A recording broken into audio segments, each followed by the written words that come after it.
Here are some lore facts you probably didn't know about BRAWLHALLA. Thatch is actually Poseidon who lost his memory and doesn't remember having a child with the sea, which you probably already knew. But did you realize that Thatch and Mako both use the sea in their signatures to attack you? That means Mako and Thatch are attacking you alongside their mama and baby mama, respectively. Dusk created the Golem battalions for his siege on Fangwild, meaning he is Kor's creator. Azoth has been summoned outside of Valhalla quite a few times in history and been sent back by various legends over the years. However, he'd rather stay retired in Asgard. Zul challenged Scarlet for leadership of the Valhallan Book Club, because, well, Zul is a natural-born leader. Odin created the Grand Tournament because of Sidra, so that means she basically created BRAWLHALLA as we know it. Ember is the only legend that met Bodvar before Valhalla. She actually rescued him deep in Fangwild. Usually a fox wouldn't fit the description of a warrior worthy of Valhalla, but Brynn saw the potential in Yumiko and brought her anyways. So for all you Yumiko mains, you have Brynn to thank for that. Bodvar suspects that Orion is Thor hiding his identity, which could be plausible. Ulgrim and the other sons of Ivaldi forged his armor shortly before he mysteriously arrived, which could also hint that Orion is Asgardian. The other bit of plausible evidence is that Lord Vrax deems him worthy of direct address, which is reserved for royalty. Obviously, none of this makes sense now that Thor is in the game, unless Orion is a different Asgardian god, but I don't think we'll ever know. The Imugi that Jaehyun helped ascend into dragonhood is the same Imugi in BRAWLHALLA. It is theorized that Josh von Evilstein, the evil head of Cabal that Sentinel unmasked, is the same Baron von Evilstein who betrayed Scarlet and stole her inventions 150 years prior. Speaking of Sentinel, he was in charge of the Office of Emergency Logistics, which is the modern-day rebranding of the Order of the Exalted Lion. Lucian is filled with rage when he sees Orion, which adds up since we know that Lucian has definitely met him outside of Valhalla, due to the mission win 2 versus 2 matches with legends who met before Asgard. Terminus is the dystopian prison realm where Loki attempts to lock away fighters on their way to Valhalla. Brynn retrieved her against the will of other Asgardians, even though she had been corrupted by the Darkheart as she sees her potential.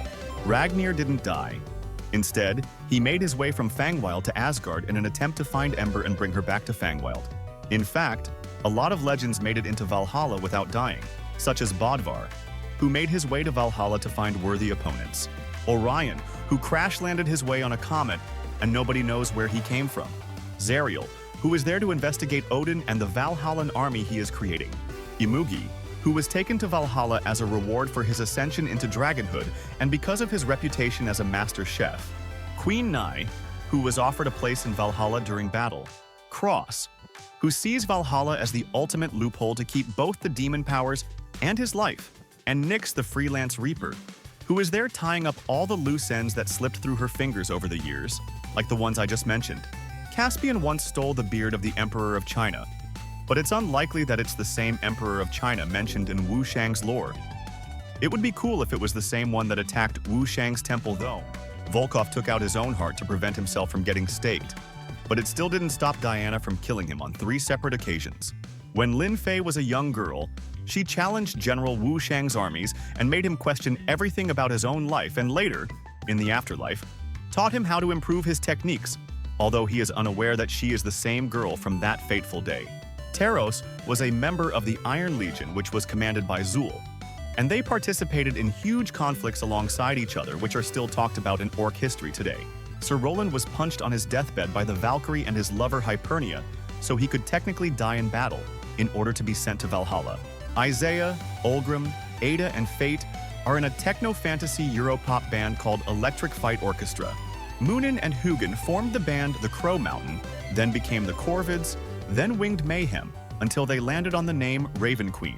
Cross, Thatch, and Mordex all held the same Devil's double-headed coin at one point in history. Technically, Caspian has also held the coin after briefly stealing it from Cross, then giving it back. Jaehyun lost his eye by helping a cat out of a tree. The Myers Baby Food Corporation, which was a nanotech company that created Val and trained Ada, was also responsible for the apocalypse that happens in Seven's and Baraz's timeline. Hattori was challenged by the demon Kagima and married his own brother in return for demon powers of her own to slay Kagima and free her sisters. Kagima's brother and Hattori's husband was then later slain by none other than Koji. Bodvar had a bear half-brother named Grothnar, whom he fought in a battle for 7 days for the fate of humanity. Priya's chakrams are divine weapons that the gods allowed her to keep due to her bravery and strength. At 16, Petra took over her street gang by defeating the previous boss in what can only be described as flying laser death chess. Dusk forged his orb while in prison and used it to break out so he could continue his nefarious plans to become the evil leader of the Fangwild. Sentinel secretly gave Kor his hammer as a sign for freedom and justice, so he and the other stone golems could fight for equality in Asgard. Lin Fei didn't just teach Wu Shang, she also taught Cassidy, Sir Roland, and Azoth some of their signature moves too.